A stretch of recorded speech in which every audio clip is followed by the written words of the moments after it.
c'est quoi même? Bienvenue dans l'émission Covid-19, c'est quoi même? Au sommaire, on les appelle les tueurs silencieux. Ces maladies métaboliques sont en augmentation croissante sur le continent.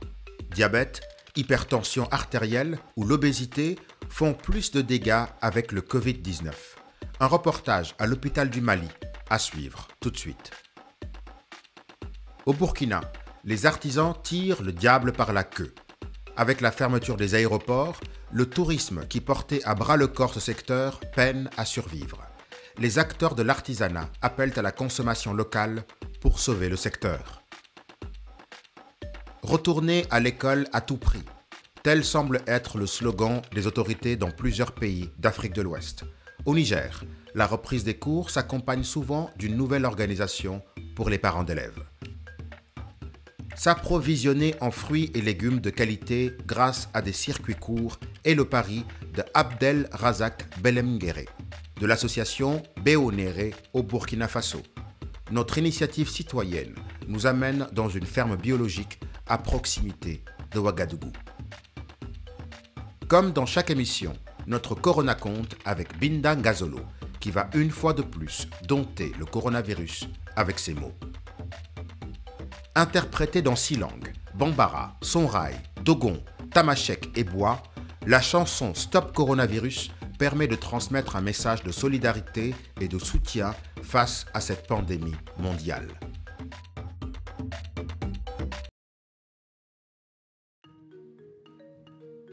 L'urgence de protection est particulièrement importante pour les personnes présentant un risque cardiovasculaire élevé. Les patients ayant un antécédent cardiovasculaire sont à risque accru de développer des formes sévères de l'infection au coronavirus, selon l'OMS. Par peur d'être contaminés dans des structures de santé, beaucoup de patients préfèrent rester à la maison. Dr Djibril Traoré donne l'exemple du diabète dans son service à l'hôpital du Mali, à Bamako. Un diabétique, en général, le diabète, c'est une maladie chronique. C'est-à-dire qu'on fait notre vie avec. On a des rendez-vous.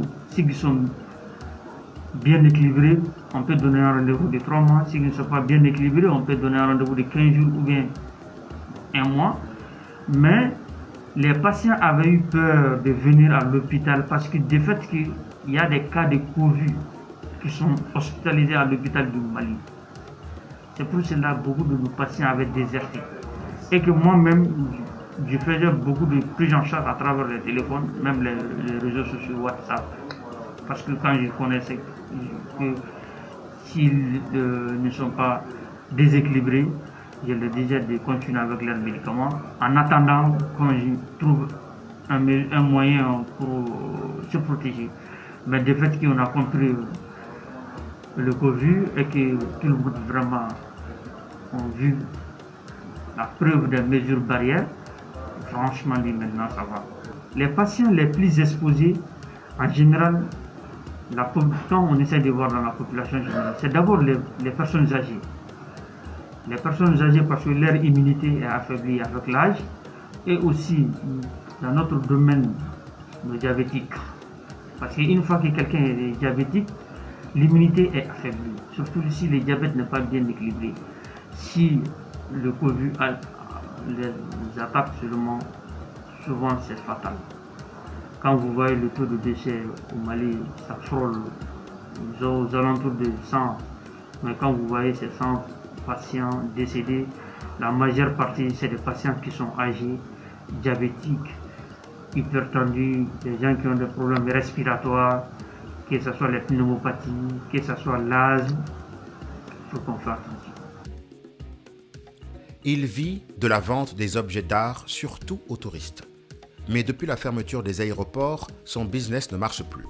Blaise Compaoré nous explique dans ce reportage de Salamatou Badini comment il vit la situation. Des objets d'art ainsi exposés attendant d'éventuels acheteurs. Mais hélas, depuis la fermeture des frontières due au Covid-19, les clients se font rares dans l'atelier de Blaise Compaoré. Si je dirais quelque chose, c'est moi particulièrement à mon niveau. Je sais que tout le monde dit que c'est dur, Mais chez moi, je dirais que c'était un peu dur. Voilà.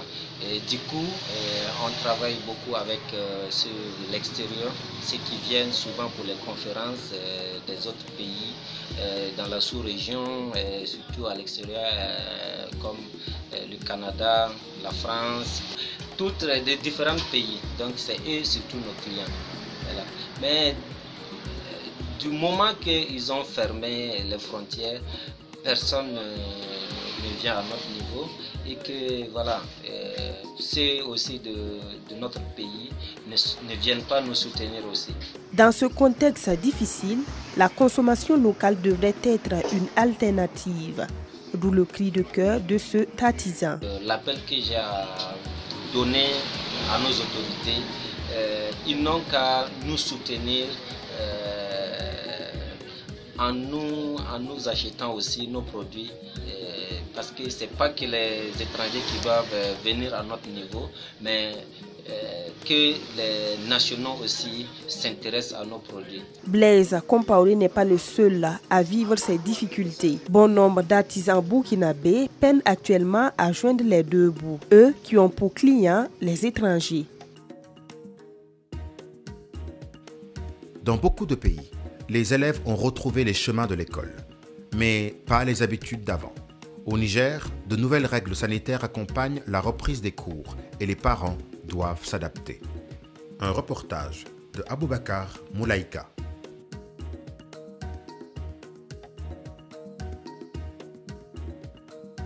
D'une préparation très exceptionnelle, hein.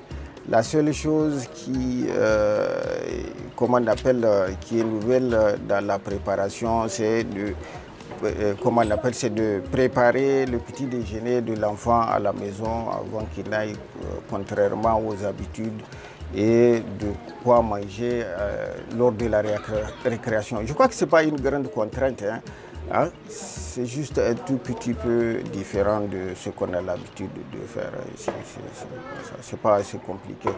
Et d'ailleurs, quand on s'habituera, il n'y a pas de problème. Africaines, Africains, je vous salue respectueusement et fraternellement.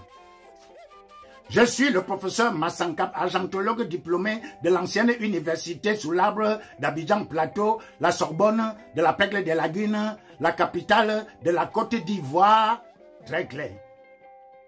Je suis le seul économiste qui fait de l'analyse économique avec une pointe de rimes poétiques. Le Covid-19 nous a révélé qu'en cas de pandémie, les nations industrialisées n'ont plus d'amis. Elles n'ont que leurs intérêts pour leurs économies. En vérité, je vous l'ai dit, le coronavirus commence sa macabre danse en Chine. Du coup, l'économie mondiale se confine. La Chine et l'Europe se contaminent. Pendant ce temps, l'Afrique, notre cher continent, n'est pas dedans. Mais l'Europe va contaminer l'Afrique avec le Covid-19. Maintenant que l'Afrique est contaminée, l'Europe veut fermer son côté de la Méditerranée pour ne pas être contaminée par l'Afrique que la même Europe vient de contaminer en Covid-19. Ceci va entraîner des conséquences économiques complètement catastrophiques. La solidarité internationale se décline sur cette formule. Si tu gagnes, moi aussi je gagne. Mais la formule selon laquelle si toi tu gagnes, moi je perds. Et si moi je perds, toi tu gagnes, ça c'est le marché des dupes. Donc, par mesure de réciprocité, nous aussi en Afrique, nous allons fermer notre côté de la Méditerranée. Cette pandémie nous oblige à repenser complètement notre système économique en Afrique. Par exemple, le gaz de l'Algérie doit fournir en énergie le reste de l'Afrique pour booster l'économie de l'Algérie. L'uranium du Niger ne doit plus servir de prétexte pour faire la guerre. Le pétrole du Nigeria doit rester là-bas. L'or et le diamant de l'Afrique australe ne doivent plus sortir de l'espace continental. Le Congo va garder son coltan et on va voir. Les smartphones du reste du monde resteront complètement aphones. L'industrie pharmaceutique des pays industrialisés ne pourra plus venir piller nos plantes médicinales pour aller fabriquer des médicaments qu'ils vont venir nous revendre 1 million de fois beaucoup plus cher. Exactement comme le cacao qui nous achète moins cher pour venir nous revendre le chocolat beaucoup plus cher. Comme disait le capitaine Sankara. Consommons ce que nous produisons et produisons ce que nous consommons. Jusqu'à quand allons-nous nous laisser rouler dans la farine de blé alors que nous ne produisons pas du blé? Pourquoi ne pas nous rouler nous-mêmes dans notre propre farine de manioc? Telle est la violente question. Merci beaucoup. Retour à la terre, autosuffisance alimentaire, consommer local. Jadis ce rêve, porté par Thomas Sankara, est en passe de se réaliser au pays des hommes intègres. C'est notre initiative citoyenne de la semaine.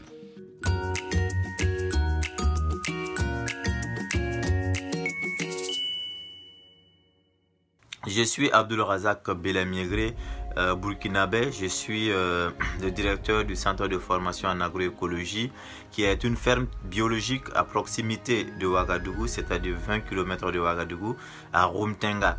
Et alors, aujourd'hui, l'initiative portée par notre association à travers l'avènement du coronavirus, c'est permettre en tout cas les nationaux, les résidents de pouvoir avoir une légume biologique et à circuit court de commercialisation.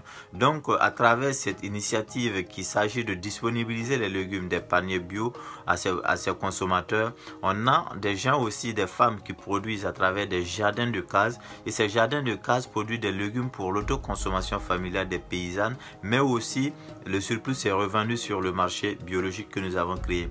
Et là rapidement nous avons mis le paquet dans la sensibilisation, dans le partage au niveau des réseaux sociaux pour faire comprendre aux clients qu'on a un potentiel légume qui est là, parce que les frontières sont fermées, ils n'ont pas d'autres alternatives pour pouvoir s'acquérir de la denrée alimentaire. Alors donc cette initiative à travers le collecte des légumes au sein des communautés que nous formons et aussi au sein de notre ferme a permis un temps soit peu de pouvoir disponibiliser des légumes et les rendre aux clients. Donc ce qui veut dire que le bénéfice est un peu large pour cette communauté.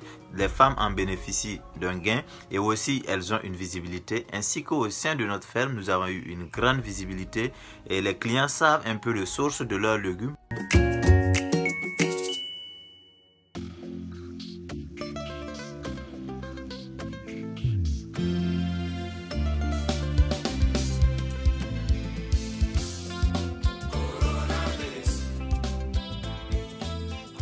Le musicien Vieux Farka Touré et 5 autres artistes jouent leur partition dans la lutte contre le Covid-19 avec Stop Coronavirus. Un très beau morceau pour mettre en garde toutes les communautés du territoire malien face à la propagation du Covid-19. Éviter les rassemblements, se laver les mains, tousser dans le creux du coude sont expliqués dans différentes langues du Mali et avec une belle mélodie.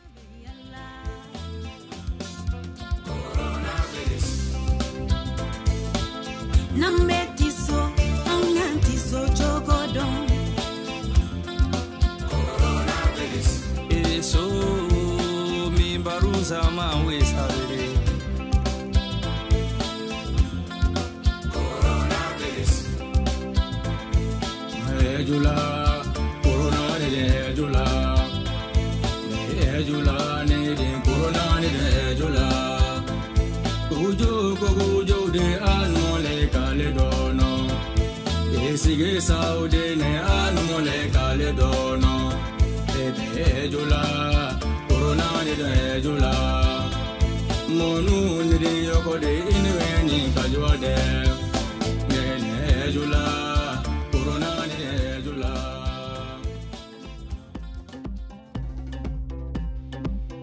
Comme toujours, n'oubliez pas d'observer les gestes barrières pour couper la route au Covid-19. Lavez-vous les mains. Utilisez un gel. Toussez ou éternuez dans son coude. Mettez un masque. Notre émission arrive à son terme. Vous pouvez retrouver l'ensemble de nos reportages sur notre chaîne YouTube et sur notre page Facebook. Prenez soin de vous. Au revoir.